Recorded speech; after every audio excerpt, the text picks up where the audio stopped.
I know exactly what I'm doing. DFG, you heard? Yeah, I'm from the streets where the hood was swallowing me. Bullets are following me. These haters out to get me. Look how this Prada fit me. We move around with blickies. I got that bag, not a stash. Thick as Lionel Richie's. Jack riding out the 50.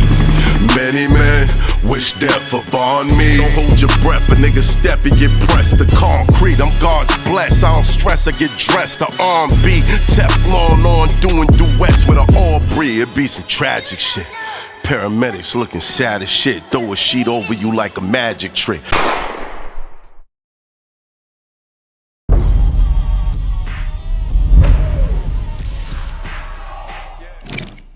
It's hot for trapper turn smack rapper. Only smack rapper that you know is smack rapper.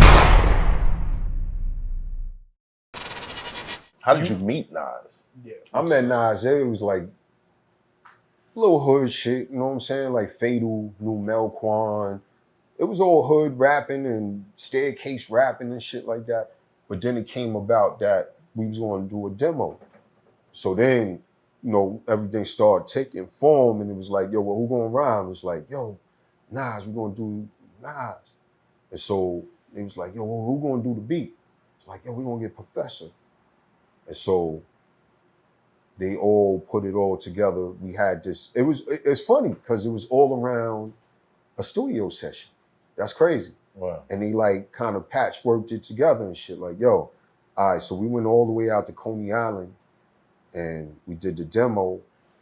And I was like, yo, cause he was saying like kind of basic shit, but it was just out of the ordinary, like punchlines that was like, Oh, okay, that was crazy. yeah, like, Oh, you snuff Jesus? That's yeah, crazy. like, yeah. Right. Professor X, like, yeah.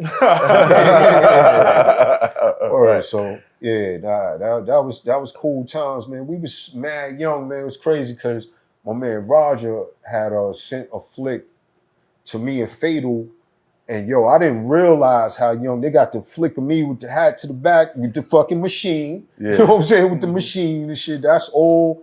Like I would carry that machine on. I had that machine on the train with me one time, 5 o'clock in the morning, going to see Biz with a crate of records. Now this shit was mammoth. It had a big ass like case, like big mammoth machine, man, on fire. Like, yeah, I was all like, so I brought that machine out to Coney Island, did the demo for Nas. We just kept clicking. I was like part-time working with G-Rap and Eric B at the same time as that. And then they was like, yo, what you working on and shit? I'm like, yo, I got this kid Nas from QB. And they're like, yo, all right, so whenever it's downtime and shit, just pop. Right. So I'll be like, yo. Just In come up between the all block. this, when are you working on your project? Oh, nah, we was multitasking like a mug, bro. Right, yo, right. Don't leave that out. This is for this, that's for that, that's for that. Right. Like, yo. And then, you know, and that was the whole thing, because once it came about that, like, all right, yo, your demos is cool and shit, but that's just what they're gonna be. They're gonna be demos. These are not records. Like, whatever the case that stopped those from coming out to the world. Mm-hmm. So now I am working So on none my of those project. records came out. Nah, he had one called 550 Fahrenheit. He had another one, Top Choice of the Female Persuasion. There's another one, and it was tough because it was like, it was innocent. It was innocent, like, but he was slick. He would say some slick shit, like, and then he would say like some older, like, where it's like, oh, he's wiser. Yeah. You know what I mean? Like, that type shit, like QB, Prodigy and shit, like, yo, but my mind is old type, you know what I mean? Yeah, Like that type right. shit. They was all on that shit. So yeah, nah, none of that stuff came out though. And so You still got him? I don't, man. I think Nas definitely got he copped the tapes once everything started getting good with Sony and shit. He was just like, yo, let me just go grab them tapes. Lost Tapes Part 2. That'd be Man, crazy. man.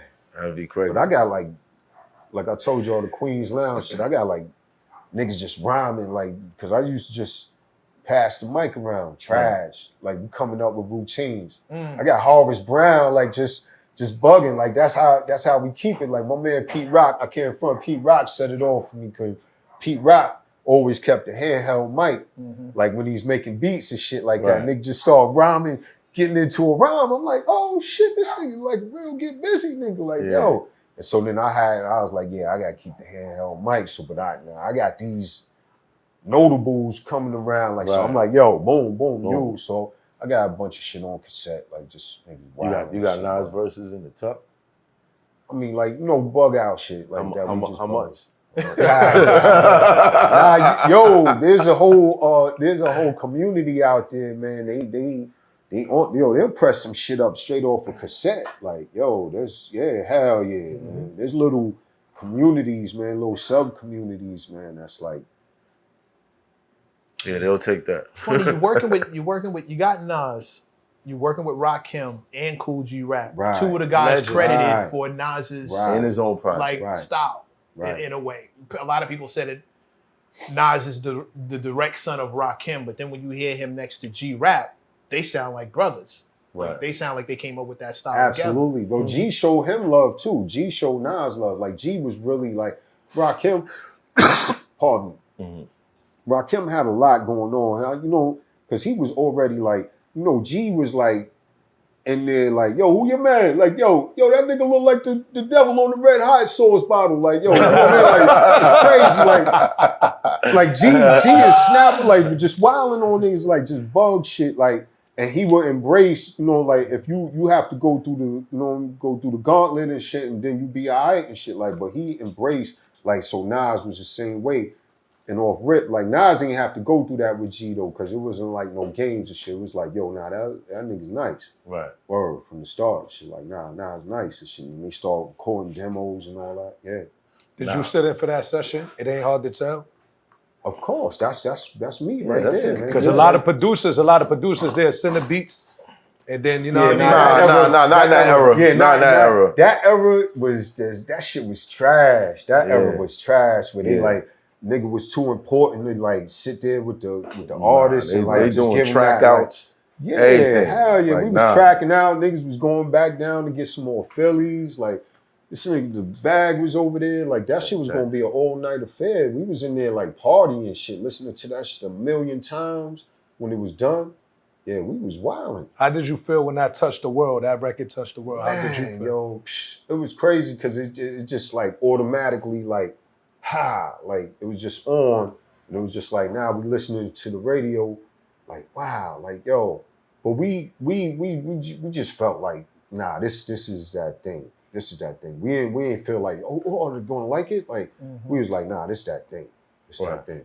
You came from the era where it was like one producer, one MC, and you have Nas, this like undiscovered gem by a lot of people.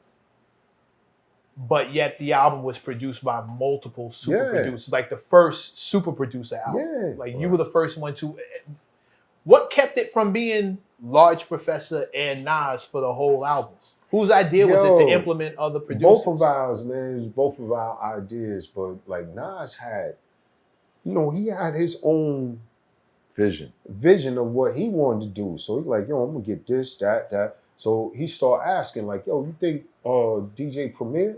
I'm like, hell yeah. Like, and then he had his own relationship with Premier, and then they took that from there. Yo, you think Q-Tip? Like, yo, hell yeah, let's go over there to Linden and see what's good and shit. Like, fight grandmother basement and shit. Like, you down there chilling and shit. Like, and Q-Tip played shit, like, shit crazy. Like, yo, it's gonna be crazy. Like, so he had ideas, like, even, outside of me.